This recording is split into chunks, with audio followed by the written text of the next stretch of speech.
कृष्णाय वासुदेवाय हरये परमात्मने प्रणतः क्लेशनाशाय गोविंदाय नमो नमः।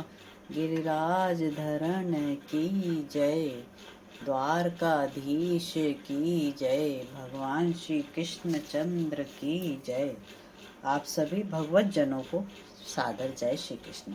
आप श्रवण कर रहे हैं भागवत महापुराण के दशम स्कंद का 86वां अध्याय, जिसमें आज हम श्रवण करेंगे सुभद्रा हरण और भगवान श्री कृष्ण चंद्र का राजा जनक और शुरदेव ब्राह्मण के यहाँ मिथिलापुरी में एक साथ गमन। श्री सुखदेव जी बोले, हे परीक्षित, एक समय तुम्हारे दादा महावीर अर्जुन तीर्थ यात्रा करते हुए प्रभास क्षेत्र में पहुंचे। वहां उन्होंने सुना कि बलराम जी अपनी बहन सुभद्रा का विवाह दुर्योधन के साथ करना चाहते हैं। उन्होंने सुना कि वासुदेव और श्री कृष्ण भी इस संबंध में राजी नहीं हैं। तब सुभद्रा को प्राप्त करने की इच्छा तुम्हारे दादा अर्जुन के हृदय में जागृत हुई। वे द्विदंडी वैष्णव का वेश धारण करके द्वारका में आए। सुभद्रा प्राप्ति की इच्छा से वर्षा ऋतु के 4 महीने वहीं रहे।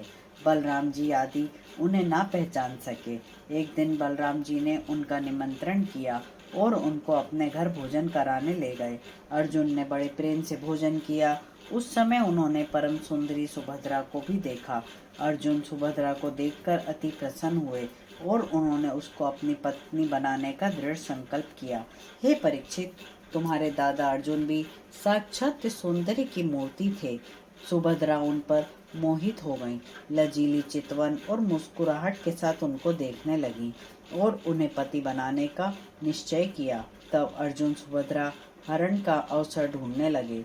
वे अति व्याकुल रहने लगे। एक दिन सुभद्रा जी देव दर्शन के लिए अपनी सखियों के साथ द्वारका से बाहर रेवतक पर्वत पर गईं। अर्जुन तो घात लगाए बैठे ही थे। उधर श्री कृष्ण का भी संकेत उन्हें प्राप्त था, इसलिए सो अवसर देखकर महारथी अर्जुन सुभद्रा को हर कर ले गए। जब यह बात बलराम जी को मालूम हुई तो वे अति क्रोधित हुए, अर्जुन को मारने दौड़े, किंतु भगवान श्री कृष्ण ने वसुदेव जी ने उन्हें समझा बुझाकर शांत किया। तत्पश्चात बलराम जी ने प्रसन्न होकर बहुत सा धन दासी दहेज में देकर वर वधू को विदा किया। श्री सुखदेव जी बोले, हे परीक्षित, मिथिला नगरी में राजा जनक और एक ब्राह्मण शुद्धदेव भगवान श्री कृष्ण के परम भक्त थे। वे भगवत भक्त, पूर्ण काम, परम शांत और ज्ञानी थे। गृहस्थ में रहते हुए भी उससे विरक्त रहते थे। एक बार भगवान श्री कृष्ण अपने दोनों भक्तों पर कृपा करने रथ पर सवार होकर मिथिलापुरी पहुँचे। उनके साथ नारद, वामदेव आदि, वेद व्यास, परशुराम, आचे तरुणी और सुखदेव जी, बृहस्पति, कंठ, मैत्री, च्यवन आदि सभी ऋषि थे। जब वे नगर में पहुंचे तो उनके शुभागमन को सुनकर राजा जनक और वह ब्राह्मण अपनी सामर्थ्य अनुसार उत्तम भेंट लेकर पूजा के लिए पहुंचे। जब भगवान और उन ऋषियों की पूजा भली भांति कर ली गई, तब उन दोनों ने भगवान श्री कृष्ण को अपने यहाँ चलने का आग्रह किया। तब भगवान श्री कृष्ण ने दोनों की इच्छा पूरी करने हेतु ऋषियों सहित अपने 2 स्वरूप धारण किए और दोनों को परमानंद देने के लिए दोनों के घर चले गए। ब्राह्मण शुद्धदेव ने यह समझा कि भगवान श्री कृष्ण और ऋषि मंडली मेरे ही घर आए हैं और राजा जनक समझे कि सब मेरे ही घर पधारे हैं। तब राजा बहुलाश्व जनक के भगवान श्री कृष्ण चंद्र और ऋषि मंडली को सुंदर आसन प्रदान किए। अनेक प्रकार की सुंदर वस्तुएं, फूल, माला, चंदन से उनका पूजन और प्रेम अश्रु से उनके लोक परलोक पावन चरण धोए और उत्तम भोजन कराया। जब भोजन से निवृत्त हुए तो राजा आनंद मगन होकर भगवान श्री कृष्ण के चरणों को गोद में लेकर दाबने लगे। इस भांति शुद्धदेव ब्राह्मण ने भगवान श्री कृष्ण और ऋषि मंडली को अपने घर ले जाकर उत्तम स्वागत किया और मुनियों सहित भगवान श्री कृष्ण विराजमान हुए। तब ब्राह्मण ने अपनी पत्नी के साथ सबके चरण पखारे और चरणों तक से अपने कुटुंबियों सहित सबको पवित्र किया। तदंतर सुगंधित फल, गंध, खस, पुष्प, तुलसी, कुश, कमल, मधुर जल से उनकी पूजा की। उत्तम सात्विक अन्न से सबको नैवेद्य अर्पण किया।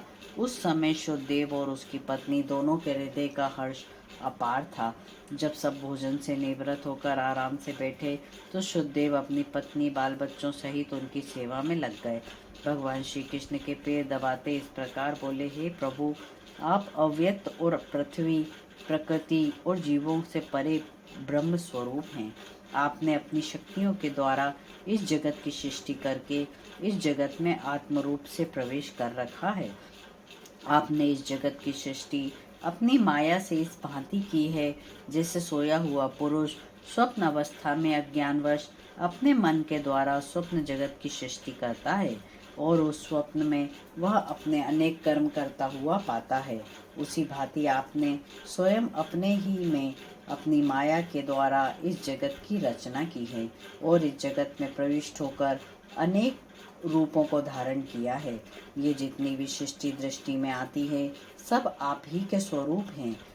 जो पुरुष सदा आपकी लीला कथाओं को सुनते हैं वे आपके इस तत्व को जानते हैं, फिर आपके द्वारा उनकी प्राप्ति कर लेते हैं। हम सब आपके सेवक हैं। आपके दर्शनों से हमारे सब क्लेश दूर हो गए। श्री सुखदेव जी बोले, हे परीक्षित, अपने भक्त शुद्धदेव की ऐसी प्रार्थना सुनकर उनका हाथ पकड़ते हुए भगवान इस प्रकार बोले, हे श्रुतदेव, यह महर्षि देवर्षि तुम पर कृपा करने के लिए पधारे हैं। ये अपने चरण रस से लोगों को पवित्र करते हुए मेरे साथ विचर रहे हैं। देवता और तीर्थों का बहुत काल तक सेवन करने से फल प्राप्त होता है, किंतु इन सत्पुरुषों का दर्शन मात्र से उसी क्षण पवित्र हो जाते हैं। हे श्रुतदेव, पहले तो ब्राह्मण जन्म ही बड़ा दुर्लभ और परम श्रेष्ठ है। यदि इस ब्राह्मण शरीर के द्वारा मेरी तपस्या, विद्या, संतोष, उपासना भी संयुक्त है तो उसका तो कहना ही क्या है। ब्राह्मणों की अपेक्षा तो मुझे अपना यह चतुर्भुज स्वरूप भी अच्छा नहीं लगता, क्योंकि ब्राह्मण सर्ववेदमय हैं और मैं सर्वदेवमय हूँ। जो अज्ञानी पुरुष इस बात को न समझकर केवल मूर्ति पूजन और तीर्थ सेवन में ही लगे रहते हैं, वे अपने को गड्ढे में डालते हैं। इसलिए हे श्रुतदेव, ये ब्राह्मण जो मेरे साथ हैं, इन सबको मेरा ही रूप समझो, भली भांति पूजन करो, यही मेरी पूजा है, अन्यथा मेरी पूजा नहीं है। श्री सुखदेव जी बोले, हे परीक्षित, भगवान श्री कृष्ण के आदेश अनुसार उस ब्राह्मण ने भगवान श्री कृष्ण और ब्रह्म ऋषियों की एक ही भावना से पूजा आराधना की। तब उस ब्राह्मण को भगवत स्वरूप प्राप्त हुआ और राजा बहुलाश्व ने भी वही गति प्राप्त की जो ब्राह्मण ने की। इस भांति भगवान श्री कृष्ण अपने दोनों भक्तों को उपदेश कर अपने स्वरूप का तात्पर्य समझाकर द्वारका को लौट आए। इस प्रकार 86वां अध्याय समाप्त होता है।